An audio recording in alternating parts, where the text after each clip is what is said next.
Hello, friends. Welcome to Rise and Shine. Today we are reading Harold and the Purple Crayon by Crockett Johnson. I hope you enjoy the story.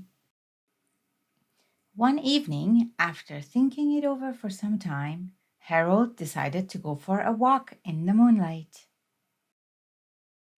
There wasn't any moon, and Harold needed a moon for a walk in the moonlight. And he needed something to walk on.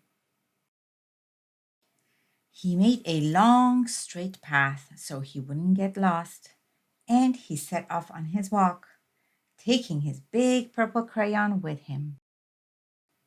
But he didn't seem to be getting anywhere on the long, straight path, so he left the path for a shortcut across a field, and the moon went with him.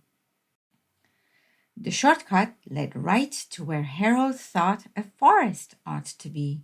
He didn't want to get lost in the woods, so he made a very small forest with just one tree in it. It turned out to be an apple tree. The apples would be very tasty, Harold thought, when they got red.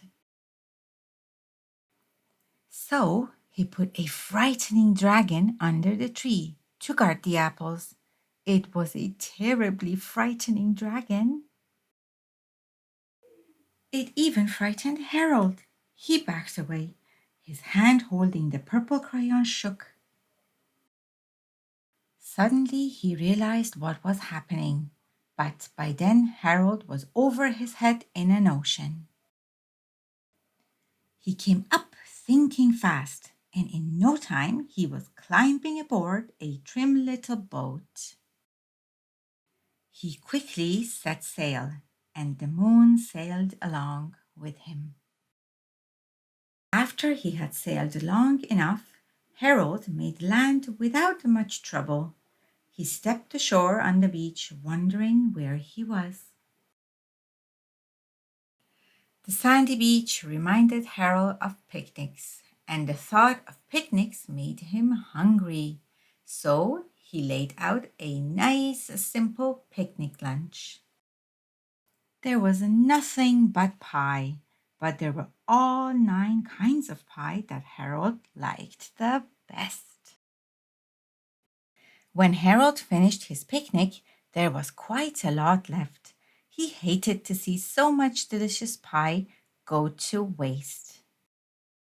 So Harold left a very hungry moose and a deserving porcupine to finish it up, and off he went looking for a hill to climb to see where he was. Harold knew that the higher up he went, the further he could see, so he decided to make the hill into a mountain. If he went high enough, he thought, he could see the window of his bedroom. He was tired and he felt he ought to be getting to bed. He hoped he could see his bedroom window from the top of the mountain. But as he looked down over the other side, he slipped, and there wasn't any other side of the mountain. He was falling in thin air. But luckily, he kept his wits and his purple crayon. He made a balloon and he grabbed onto it. And he made a basket under the balloon big enough to stand in. He had a fine view from the balloon, but he couldn't see his window. He couldn't even see a house. So he made a house with windows, and he landed the balloon on the grass in the front yard. None of the windows was his window. He tried to think where his window ought to be. He made some more windows. He made a big building full of windows. He made lots of buildings full of windows. He made a whole city full of windows. But none of the windows was his window. He couldn't think where it might be. He decided to ask a policeman.